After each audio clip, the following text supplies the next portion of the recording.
Hello and welcome to Arsenal Above All. Another weekend, another London derby. This one was a little bit tasty, we'll admit. You know, if last week was lemon and herb against Nando's FC, yesterday was definitely extra hot as we managed to salvage a draw against 10-man Chelsea after Caicedo again got in his feelings when playing against the Arsenal. Some of us called it, though, some of us called that red card pretty early, in the week, just saying. Joining me tonight is Brian Banker Basher Haley. He's supposed to be the vlog master here. Daniel James wants to be here with us tonight, but he's gone AWOL. So another fine is incoming. So we've got a little bit to get into, and maybe Daniel might appear, with 5 minutes to go. Might put him in a display like Nonny did. But anyway, let's talk about that after this.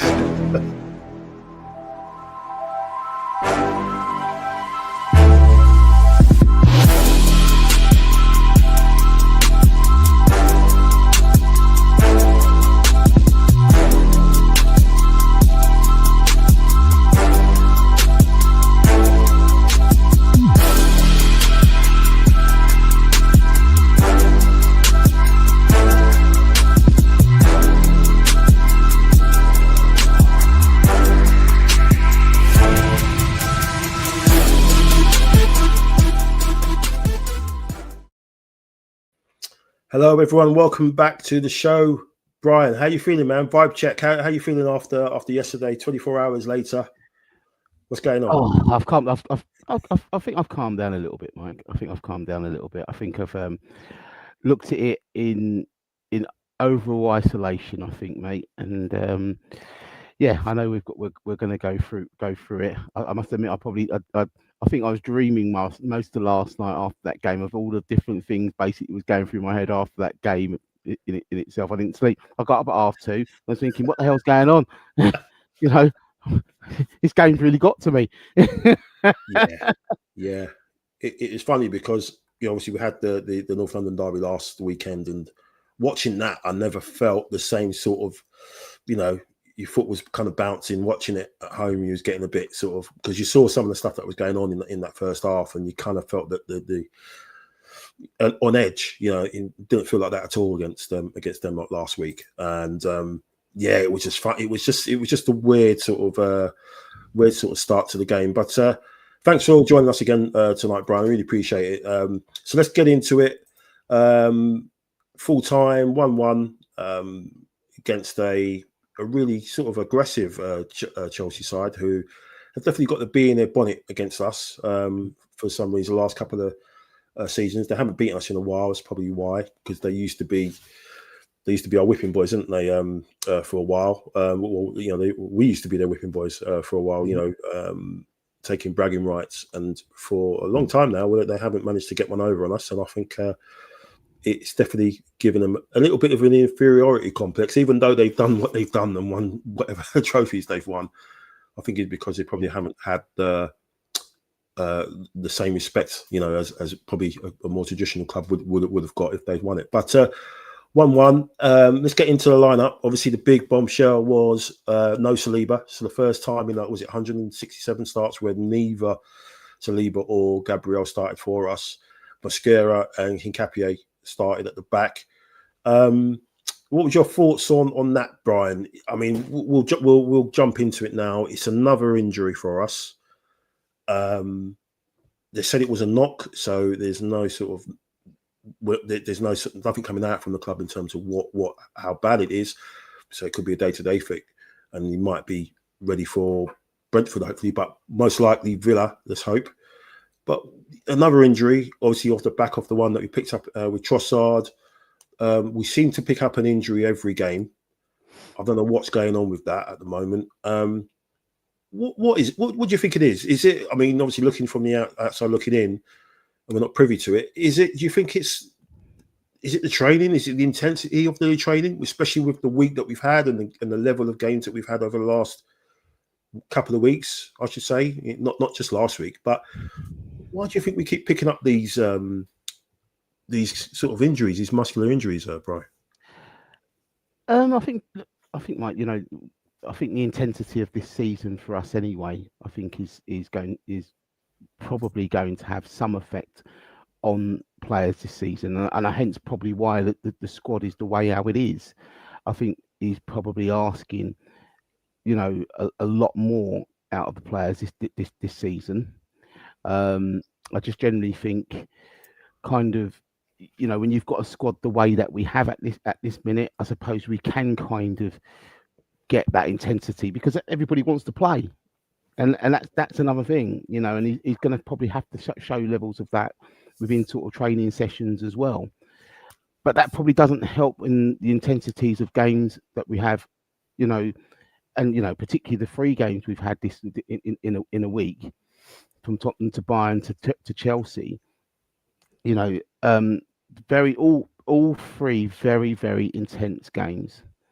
And something was going to have to give. The performance in itself, you can see it was laboured after 3, the 2 kind of highly charged games that we had beforehand. Yeah, the Saliba situation. Look, I think the way I look at it, Mike, is that the 2 new boys in there are going to, at some stage, will have to play, and they will have to, this is where they're earning their right to play. Yeah, this is earning their right to play, and the intensity of that is that if you keep fit and you keep playing well, you're going to play. So yeah, but look, it's very difficult to say because we don't necessarily know what's going on inside and in trainings and stuff like that. It's always difficult. But I suppose, as I said, there will be an intensity that with the squad that we've got. People are going to be battling for places, and he'll probably want to see that. But we don't want it to be detriment to results, and as well, particularly in December. Yeah, it's true. But I mean, this is kind of, it goes back to the summer where we built this squad, or Berta built this squad, obviously with Arteta, and it was for the depth, to make sure that we could rotate in and out. We haven't seemed to have done that. For example, Declan Rice is just, he's played 3 90s on the bounce, and you're thinking, this guy, he's doing so much for us. If he was to come down with something, we'll be in some serious trouble. Yeah. And yes, you've got someone like Norgard, which I wouldn't be surprised if he plays. I think he will. But you're kind of thinking, Arteta again. He's, when they're big games, and he's kind of gone. He's gone full in with the same players again. And obviously, the only reason that players have changed, or he's had to change players, is because of injuries, because people have picked things up. If it weren't for that, he would have rolled out the same 11 again and again and again. And I just think with the demands and everything, and we're saying the same stuff. We said the same stuff last season and the season before that. You know, you've got the quality now. You've got the quality in the squad. So it's just frustrating that it seems when the chips are down, you know, he reverts back to, no, I don't care. You know, these guys are going to play. You know, even if they're 70%, 80%, and they're carrying knocks. And I think that's dangerous because we're too early into the season for him to be doing that. He needs to be doing that towards the end of the season when it's the last 10 games and it's the running, and you do need everybody out, you know, to get over the pain threshold. Now you can kind of say, okay, well, someone can have a seat and then come on. He's done that in the League Cup, but I'm just worried that he's reverting back to type with he's not trusting the squad again. And I think with the squad that he's got, that's kind of unforgivable. He can't be doing that. Yeah.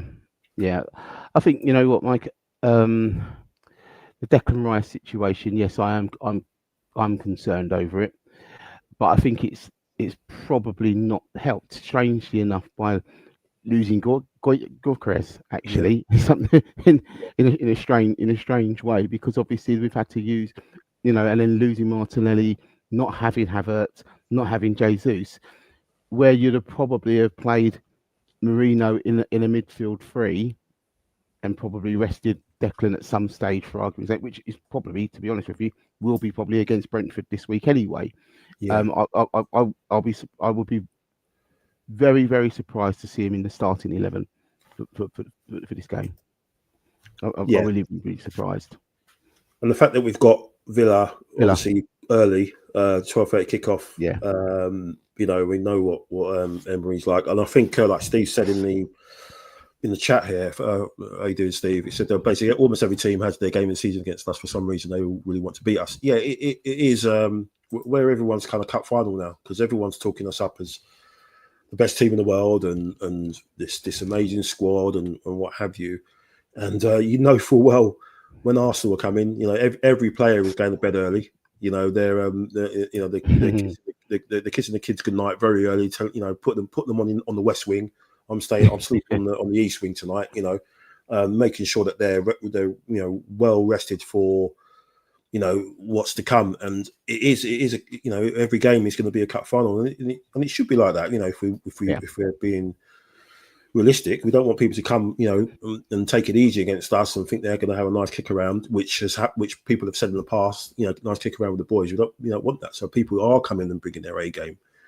You just want to make sure we're not, you know, cutting ourselves off at the knees by what we might be doing, you know, at London Colney and trading and stuff like that. Because it just seems to me we're picking up these knocks and muscular injuries and not impact injuries. You're not, you know, like what happened with Marino. You know, you could understand that if he'd have been out for a month or 2 months or whatever. Absolutely, you can see why. But we're getting these injuries. We're knocking training. What are you doing in training to get a knock that puts you out of a game of that magnitude after, you know, 2 days, 3 days after you've played a massive game against Bayern Munich, where everyone's saying that, you know, it's calling us the best team in the world. I don't get it, and I'm a bit concerned, to be honest with you, about how we just seem to be keep picking these up. We get 2 players back from injury, we get another 2 out, or we get 1 player back, we get another 1 out. But let's jump into the chat. We've got a few comments in there. Steve says, I still thought we were 2 players short, a young blood in middle up front. Yeah, definitely. How you doing, Neil? Neil's in the chat. Mac, Saka struggled because he never gets a break. Rice looks gassed as well. If they get injured, Arteta doesn't seem to have a solution in his mind. What happens next? More rotation is needed. Yeah. What's this one? Rice will start against Brentford. Zubimendi maybe rested. Yeah. I think the reason of that is because of his set piece deliveries. I just think he's there for that. I think him and Saka will play if the game's in the balance. If it's 1-1 or you know 1-1, well 1-1. We said it 1-1 or we're winning 1-0 and it's you know, or we're behind. Those 2 will stay on regardless because of their deliveries of the set pieces and how that can change the game on an instant. I think if we're winning 3-1 or winning comfortably, like we did midweek, and I think he took Saka off, didn't he? So I just think those 2 are going to play regardless, and I think Steve's right. It's going to be probably Zubimendi rested. I thought he was a bit ropey as well. I just think when the games are very frantic like that, and people are running wild a bit, I think Maresca and his team definitely watched the Sunderland game and saw the way they set about us and everything, and they basically replicated that, but with players with a bit more technical ability who could actually hurt us, and they did get us in a few sticky situations that first half. But yeah, I think Steve's right. It probably will be Rice again, and Zubimendi probably could be the one rested for Villa. How you doing, Nick? Big up, yeah, go on, Brian. Yeah, I understand possibly the Zubimendi one, but I'm thinking, he was taken off at the end of the day for Odegaard. So my expectations would be, I think I know it sounds really weird, but I think we've got to be looking at the Villa game, and I know we don't want to take Brentford, as any sort of given in any shape or form, but if you asked to have a particular game after Chelsea, you'd probably want a home game against a side like that, so you can kind of make those sorts of different types of rotations as well. And again, as I said earlier, it's about this is where the players that are not playing earn their way to play in games like Brentford.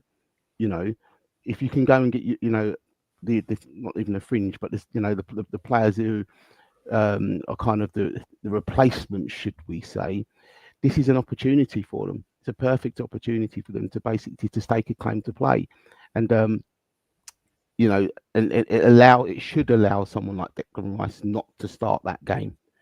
Christian Norgard should play that game.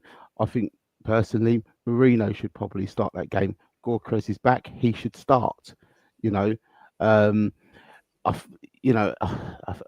even think that to a certain degree, Eze's got to start. I think he's got to get that more consistency. Yeah. Personally, he's got to get that consistency going, and I think for him, playing more is probably what's necessary. We've got to understand he's only been part of that group for 2-3 months. Yeah. So the more that he kind of plays and integrates, the better it would be. Obviously, we've got Odegaard potentially to come back, and he may just come in instead of Eze anyway. So there's changes to be made. There's players that are coming back, and particularly in the kind of the forward areas as well, which I think will take a little bit of that relief off by dropping Marino back if we need to into the midfield area as well in that cover. But yeah, look, I just personally think it, Rice and Saka at the end of the day they'll need an element of rest, because I do think that game at Villa away is going to be it's going to be a bigger test. Yeah, I can see us. If we don't go there correct, I can see us coming away with another point at worst in that one. I think they've turned the corner, haven't they? They had a bit of a shocking start, and they've definitely turned the corner and are on form. They're fourth at the moment, so that's going to be a big game. But there's no easy games in the Premier League. We know that. And Nick was just saying, echoing what Steve said earlier. I knew we would play the best version of Chelsea. You usually get the best version of teams. Yeah, absolutely. And Neil says, I don't think it was a bad result at the end of the day, as we were shocking. And at one point, I saw them winning with 10 men. Yeah, there's that as well. I've got to say, Mike, as well. Everybody was going on about the Chelsea game against Barcelona. Okay. What they did a job on Barcelona. They did a job on a 10-man Barcelona with basically 4 or 5 of their key players actually missing. Yeah. Let's get that right. It wasn't the best version of Barcelona what we saw. So really, in realism, we would have expected Chelsea to win that game. And then we would have expected them to win that game easily, and then to come against us, and then basically, did what they did against us as well. Yeah. How you doing? How you doing, Dan? Oh, guys, man, really, really sorry for being behind. Yeah, no, it's a bit a personal emergency. One of my boys busted his bit like Chalobah the other day, busted his face open. Oh, yeah, all right. So yeah, he's sitting next to me now, just recovering. Okay. Yeah, sorry, man. Sorry, man. No, sorry. I hope he's all right, man. Just Yeah. look after you. Yeah, sorry, man. How you feeling after yesterday, man? Watching that, I know you was a bit a bit annoyed, obviously. But how you Yeah, feeling now? I was a bit annoyed. I mean, I was on the way back from Italy, so I was in and out watching it on on my phone. Yeah, annoyed, man. I know some people like Alan Shearer and a few others have said, "Oh, actually, that might turn out to be a good point for Arsenal." But for me, that's Yeah, not a great point. With paying 10 men for over one half, we just they just look like they were just. I mean, I don't mind the physicality and stuff like that, but I just think that we let them kind of get yeah, into us a bit too much without giving it back enough. yeah, yeah. The thing is, I just didn't think we controlled the game at any point with any stage, and especially the start of the second half. You come out and you can see straight away it's a really silly goal as well. Yeah. I think it all comes from Raya, just coming out for a ball for that free kick. He was never going to get it. He ends up saving Pedro's header, which was never going in. Yeah. If because he lost his bearings. If he stays on his line, he probably catches that, and then away we go. And then from that, they get the corner, which was, I think, people are saying it was offside. He got shot, so it looked like Fernandes was offside.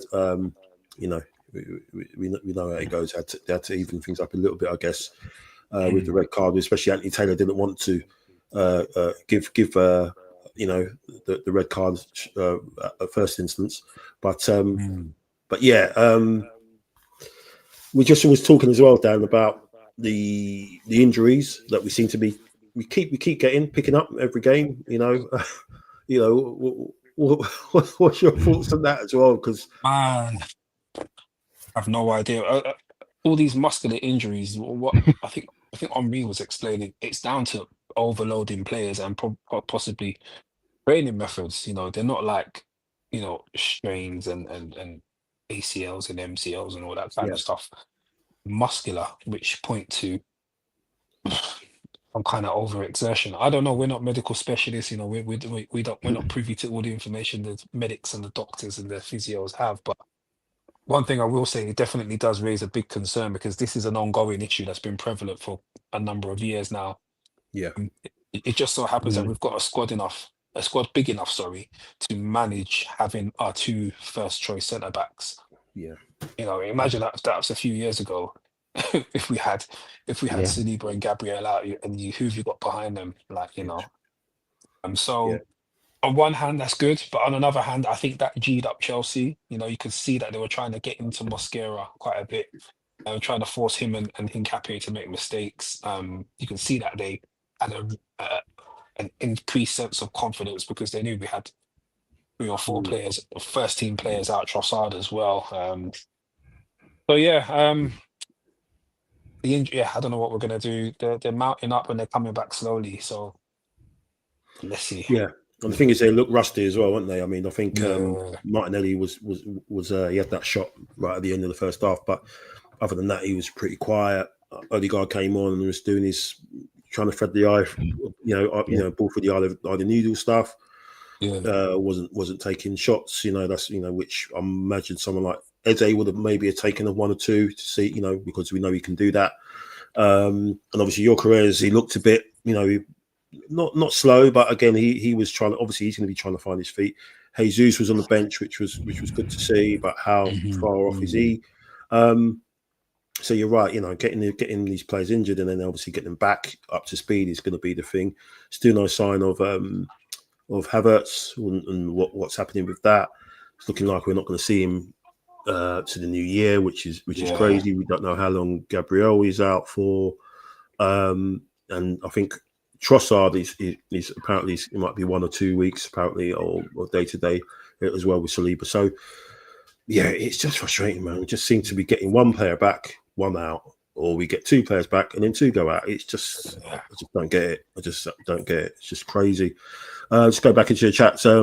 Neil says Rice, Timber, and Hincapié were the only ones who were trying yesterday. Yeah, they were playing at their level. Steve was saying got to use players and start giving players minutes from the bench. Yeah, absolutely right. Nick, after the games and places we've visited, regardless, we have to be happy, especially considering the injuries we've had, not hit our stride yet. Yep, very true. Steve saying Norgard White and where one area can be Yeah. used more. Yeah. Brenny, how you doing, Brenny? He's in the chat. Steve's saying West London Blue have the biggest squad in the world of football. They do. Nick's saying undefeated after playing our fiercest rival, top ranked team in Europe, and the next best ranked team in the Premier in a week. We did well. No wonder we ran out of steam. Yeah, yeah, and 1 day less preparation as well, which I guess in this day and age it makes a massive point where they came out throughout the traps like they did as well. So yeah, good point there, Nick. Arteta won't whisk the league as he can rotate for the final games in Champions League and League Cup. Yeah, that's another thing as well. You kind of think with the new format of the Champions League, if it was the old format, we would have already qualified. Yeah, we would have played 5 games before the 105, so we could have rested the next game. We could have played completely rotated. But now we've got to play strong again, and we've got to play strong again in the next game, which is going to be Inter. After that, just to kind of make sure that we get through, and then maybe rest on the last one, which is going to be at home against that other team. But it kind of shows you where the format can work well in your favour when you need games to chase up. But when you're way ahead, you're kind of thinking, well, you still need to play a strong side. So that's a bit annoying. Nick saying, I honestly feel if Vic, Saliba and Gabriel started, we would have been different. A point at rivals ground is not failure. No, because I think something I saw when we drew against City last season, we were slated, weren't we? About our mentality, because we were winning, and with 10 men, and we let an equaliser in the 96th minute.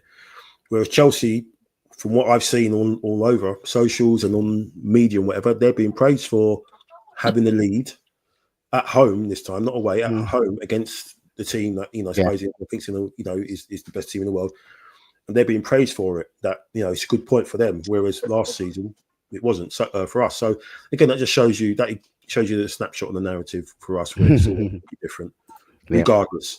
Neil, if we bounce back immediately and beat a very difficult Brentford, I believe the point against Chelsea is not bad. If we drop points against Brentford, then 100%, 100%.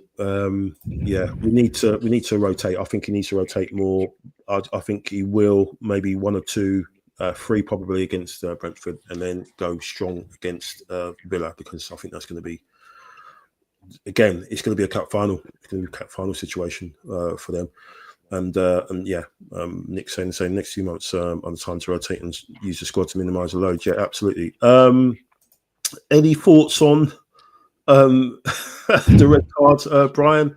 Absolute nonsense. I mean, Caicedo went in so hard he hurt his foot. It looked like nothing was wrong with him. Absolutely nothing wrong with him. You can tell straight away. The guy's an lunatic.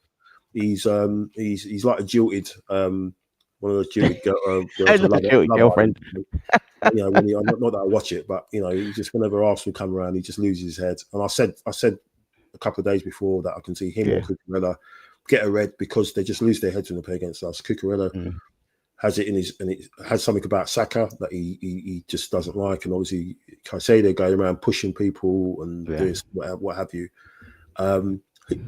Marino's lucky, because that was a leg break. His foot was planted as well. That was a really, really bad one. So, what's your thoughts on that? I heard people saying that Chelsea have got a lot of maturity in their side.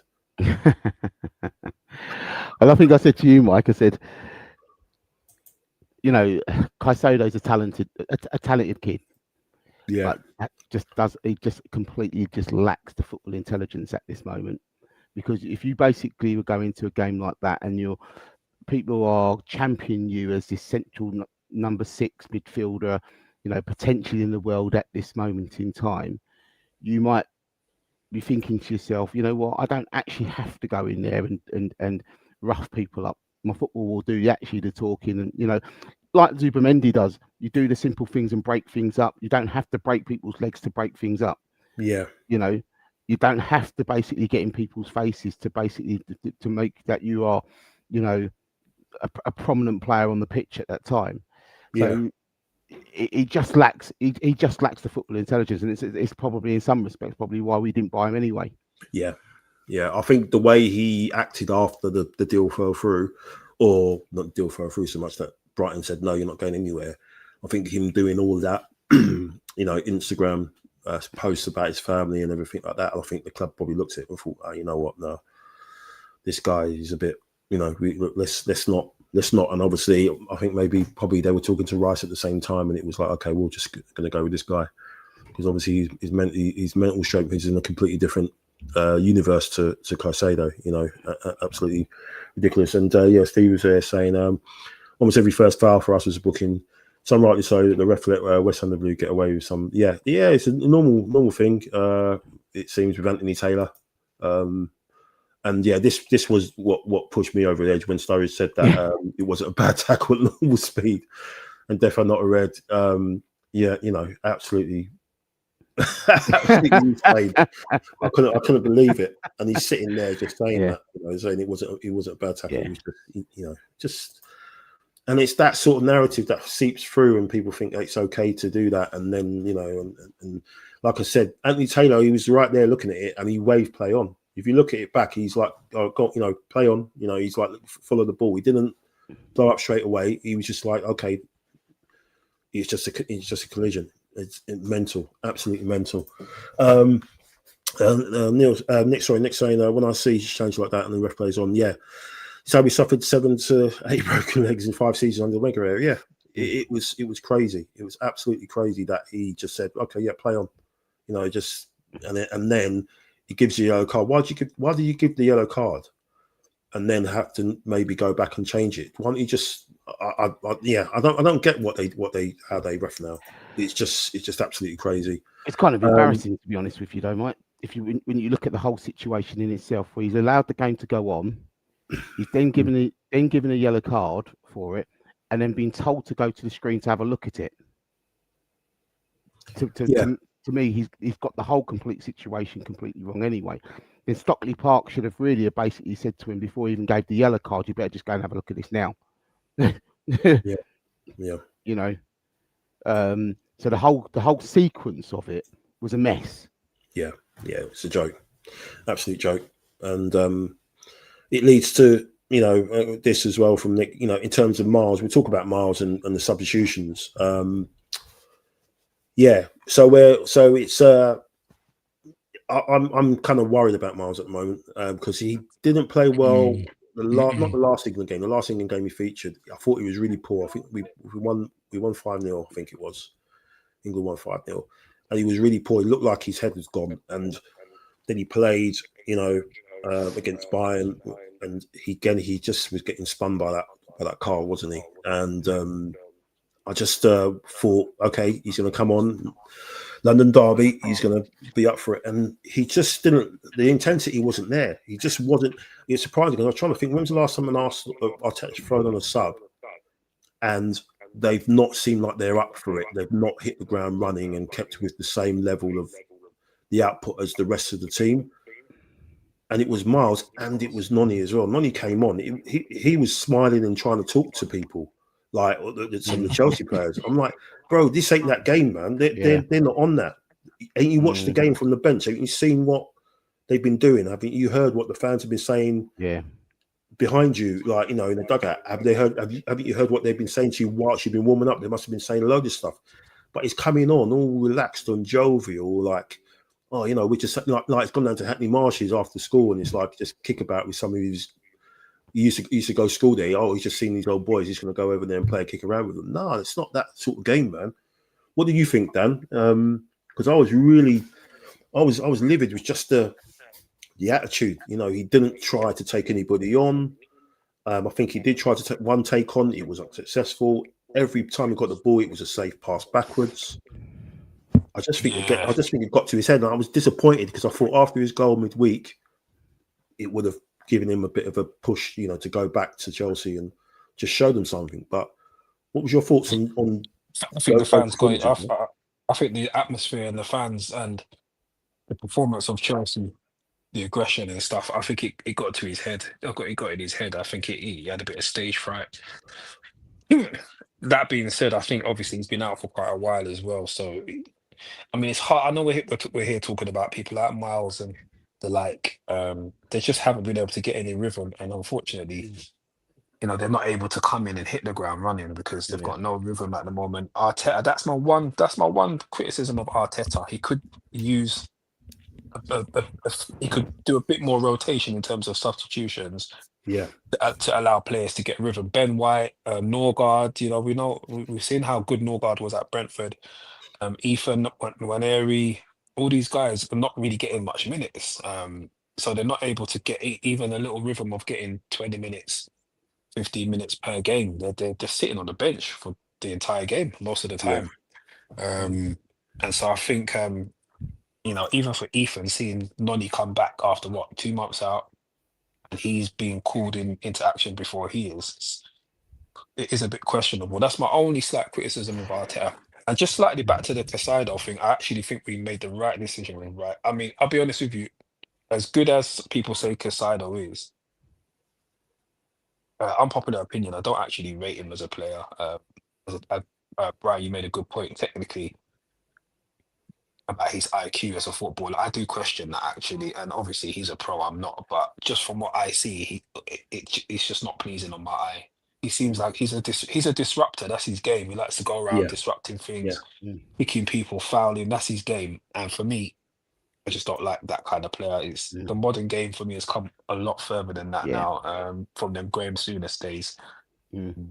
yeah, And I just don't like him as a player. He's the kind of person that will seriously injure someone one day. But anyway, I digress. But yeah, the attitude of some, and I saw Noni kind of like nudging some of his ex-teammates and kind of chatting to him and stuff. I was a bit like, come on, man, this is a derby. This is yeah, potentially exactly. the two teams that are fighting for the title. So I would have wanted to have seen a bit more kind of, as soon as he crossed that line to get on the pitch, he just switched. Yeah, just see a little bit more aggression, eh, Brian? Just a little bit, just to put them on the back foot and just you know, just be on the front foot. Just be on the front foot. It just looked everything was a very, very safe. You know, he didn't want to lose the ball, which was it disappointed me, man. It really did, because I thought he was better than that, and I think the clips that have come out of Fernandez, you know, almost volleying him and then standing over him and shouting and stuff and everything at him, and Cucurella as well.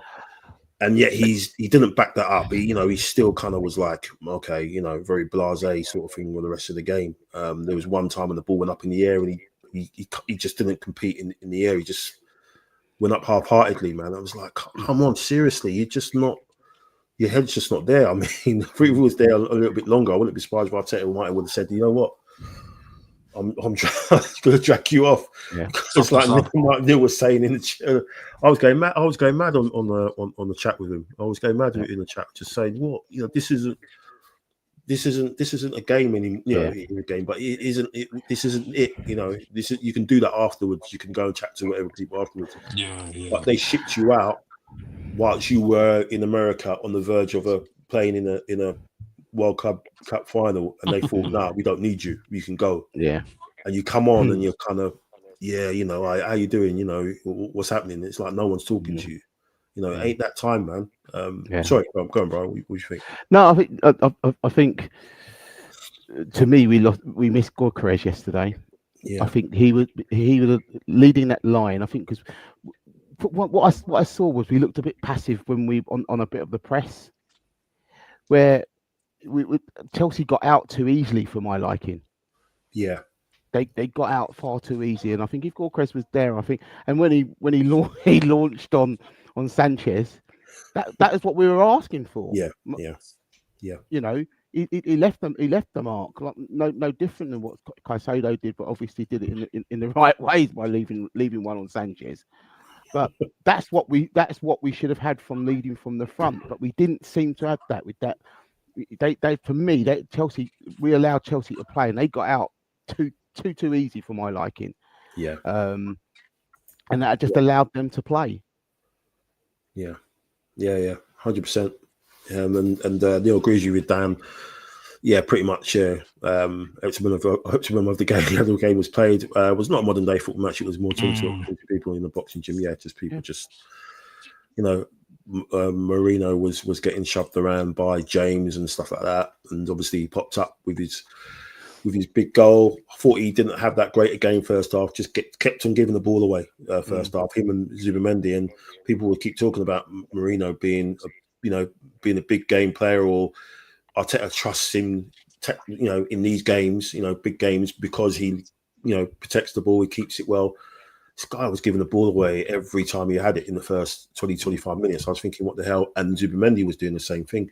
I just think that's one of the things about Zubimendi I found. When the game's a bit frenetic, when it's a bit, people are up in his face, he kind of wobbles a little bit.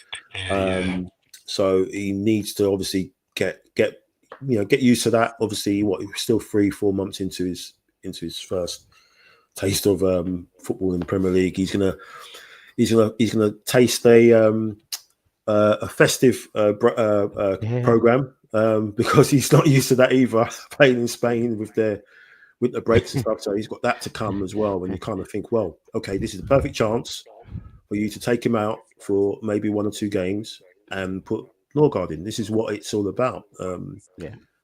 Please do that, Arteta, just so you can sort of protect him and keep him, because I think he's got 4 or 5 yellow cards. So I think he's on the verge of getting a suspension if he gets another one. But yeah, it was a good header, and thankfully, Marino did what he can do. It's a shame Timber, who I thought was superb again, just got in the way of your career at the end, man, because that would have been amazing to nick a win and just absolutely just trigger and rattle everyone again, like we've done so much this season. Also, big praise to this guy Hincapié. Just thought he was a warrior. He fought. Him and Mosquera as well, but Hincapié in particular, the fact that he pretty much almost ironed out 2 of their players as well was how many times have we been on the receiving end of that?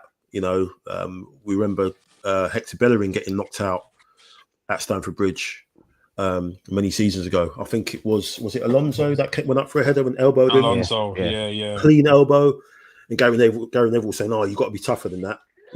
Guy got absolutely cleaned out with an elbow, and he's saying, "No, you got to be tougher. You got to be stronger." Hincapié went up for a ball. He elbowed. Obviously, his elbow caught Chalobah. It was a bad one. I think he caught Pedro as well, and obviously he did that tackle on Pedro Neto as well. And yeah, he looks like he wants it. He's pretty much going to fight for it. So I think, as Neil said earlier, he was one of the few that sort of were up to the level yesterday as well. And I think it was his cross that led to that chance for Timber at the end. I think it was Hincapié that put that crossover. Obviously, we said Odegaard's back. He needs to come back and produce really. Kind of. I think I was talking to Mac, and it was like, yeah, he came on, but he was just doing the same bits and pieces, like just ticking the ball over, but not sort of taking ownership of it. Getting shots off, which he used to do. Obviously, you've seen Eze do that. He needs to. He's like trying to thread the ball through the eye of a needle stuff. I just don't think it's. He needs to have more facets to his game now, because obviously from what we've seen in the last couple of games. Let's go back into the chat. Leadership from Moss in that picture and make sure things didn't boil over. Yeah, that's right, Steve. Yeah, he kind of pulled him back. That was good. But I think Hincapié was cool. I think his head was screwed on. I don't think he lost it. Can't blame Timber. Geek should have shouted my ball at him, but it happened so fast. Yeah, true. Very true. Very, very true. But just where we go, just have a look at something here, guys. I don't know if you'll be able to see it, but this is just someone put up the fixtures so far, and at a glance, you can kind of see. Obviously, we can see the top 3: us, Chelsea, and City. And at a glance, what this kind of tells you is that we've played a lot of the teams in the higher rank away from home so far, and a lot of teams at the lower end, so where we haven't, obviously. Whereas you can see Chelsea have hardly had any away games against the top team so far. So there's a long way to go for us, but there's a bloody long way to go for them as well. When you look at the games, they've only been to United and Tottenham. Yeah, and they've lost to United, obviously, because they've got another red card in that game. Tottenham are crap anyway, so Tottenham or Tottenham, you know. But when they've you all look got at that. they've lost twice at home as well, obviously, to those two teams. Obviously, we haven't played them yet. But again, we're going to tick another team off on Saturday when we go to Villa in the top 6 and stuff of that category when we go there. But you kind of look at the rest of it, and yes, we do have a few home games. The good thing is that of the top 6, they've all got to come to ours apart from City. You know, they've all got to come to the carpet. And Chelsea, like I said, a lot of those games are going to be away. So there's a long way to go. With City as well, you can kind of say they've got a lot of those games at home as well with the big teams. But they've played, I think, looking at that, they've played a few of the teams at the bottom. They've only played us and Newcastle. They ain't been nowhere else. Yeah. And then they've been away to Villa and Brighton, and they've lost those games. So it kind of shows you what they're like away from home. They're not this formidable side anymore. You saw what they had to do against Leeds. They had to get 10 minutes injury time to get over that. I mean, it's crazy. It's crazy though, Mike. This point of the season, we've been to Chelsea, we've been to Anfield, we've been to Old Trafford, we've been to St. James's Park. All of that in the first, first half of the season. We're not even halfway. We're not even halfway. Yeah. And I suppose that has that can have a representation on the basis of why he hasn't actually probably rotated as much as he could have done, because they have all been big games we've had to play in that, and he's had to have his big guns out for those games. True. The rotation aspect on that is a dangerous game to play, and that you want your top players basically in those games. We were just to say the computer didn't do us any favours when it came to the fixtures. But what that generally does also say is it means that the fringe players have got to be ready for games which we do have, that where we can rotate it when it comes to also Champions League midweek games as well. That's where they're gonna come in. Yeah, absolutely. Yeah, this is what the squad is about, right? We've got a quick turnaround. You know, you've got we've had a couple of quick turnarounds, obviously, with what happened last week, this week as well, obviously playing them again on Wednesday, and then another big one, Saturday lunchtime as well. This is what that squad's about. If you're not going to trust them, you need to start asking questions. Or Berto needs to start asking questions about what's going on there. So just before we go, Neil saying, we've got most of the tricky away fixtures out of the way. So that's a huge positive, but no such thing as an easy game in the Prem. No, especially when, like I said, we're everyone's cup final now, Neil. Even more so. Our fixtures have been tough before the season started. Most could not have predicted what we'd have been in position. I mean, if you're looking at, like you said, Dan, with the games that we played away from home this season, where we've had to go, and with the injuries again that we've had to navigate, and to be top of the league, 5 points clear, and top of the Champions League, 5 wins out of 5. I mean, we're all taking that. We're all taking that. When you're looking at this time of year. So let's hope we get a few good rotations come in, and we can do the business against Brentford. They look a bit tasty up front. That Otuara and Thiago, they look a bit useful. So if it is Mosquera and Hincapié, they have to be on it again. I'm sure it's probably going to be them two again. I don't think Arteta would. No, he wouldn't bring if Saliba was like 70%. You wouldn't play him, would you? You keep him safe for Villa, right? Villa, absolutely.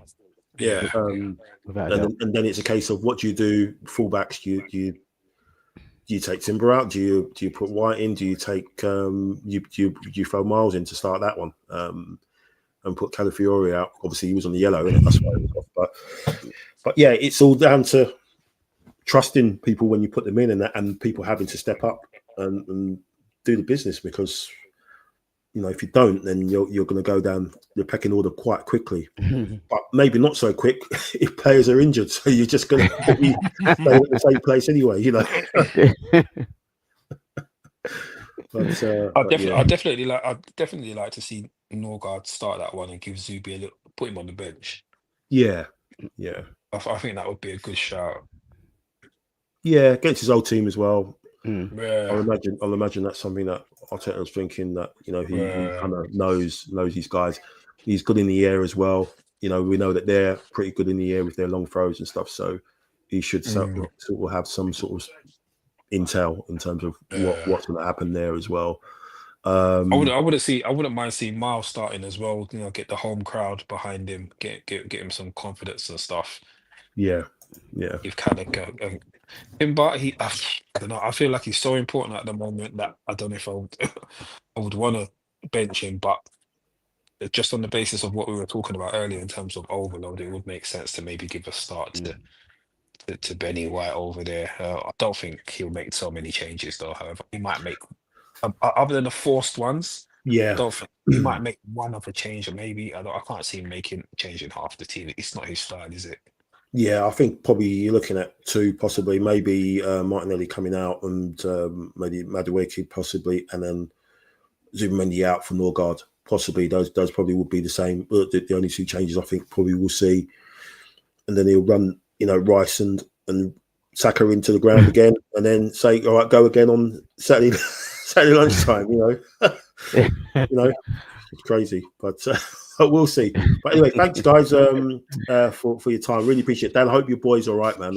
Yeah, he's here now. He's sorts himself out and gets himself sorted out in time for Christmas and stuff. Not only be going around with a big bump. He's rinsing it at the moment. He should be sleeping, but he's here. He's trying to poke his head. He's trying to poke his head on the camera. A couple of years, man. He'll be on. He'll be on, man. Yeah, little good enough. There he is. There he is. Yeah. Hey. You're right. He is now. Your head okay? Get well soon, okay? But yeah. But no, thanks guys. Really appreciate it. And thanks for everyone in the chat. Really, really great stuff that's coming there. So I couldn't put everything up. But no, really, really great comments. Great support as always. Thank you, Brian. He'll be back obviously after, I'm just waiting for his episode to come on again on Deal or No Deal. We have been watching again, and we're waiting. So my kids have been saying, "Oh, is that Brian's coming on?" So, yeah, I know he's going to be on soon. He's we keep an eye on him. So he's going to be on there again. And Christmas entertainment, great. Yeah. Yes, mate. Is that a little Christmas tree I see in the background there? A little one, yeah. It's a little 6 foot one. Oh, it's a little okay. Wow. Yeah, man. I've got an 8 foot one at the back of the room. Oh my gosh. Nice. These girls have gone mad on me, I tell you. Nice. Nice one. Thanks so much, guys. Really appreciate it. Cheers. Take care, Dan. Look after yourself and the family. Love to you guys. Love to you, Brian and family. Love to everyone in the comments. All the best. Good luck, and keep it Arsenal.